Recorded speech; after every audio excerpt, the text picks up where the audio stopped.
পাখি। কুনো ব্যাঙ ছিল। একদিন কুনো ব্যাঙ কোথায় গেল? শহর থেকে এসে টুনটুনিকে বলল, কি বলল?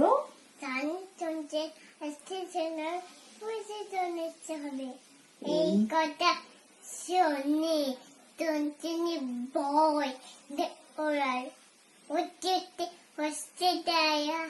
হাসি। তখন একটা মস্ত বড় গাছের ডালে বসে মস্ত দাঁড়িয়ে আছে, হা করে হা খাচ্ছে ও। টুনটুনি পাখি রংরাং পাখির মুখকে গর্ত ভেবে রংরাং পাখির মুখে কত ভেবে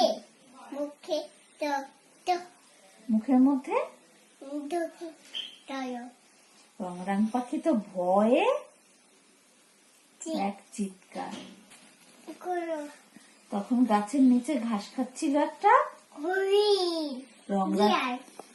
রংরাং পাখির চিৎকারে হরিণ দিয়ে এক দৌড়। দৌড়াতে দৌড়াতে সাপ তখন মনের দুঃখে যে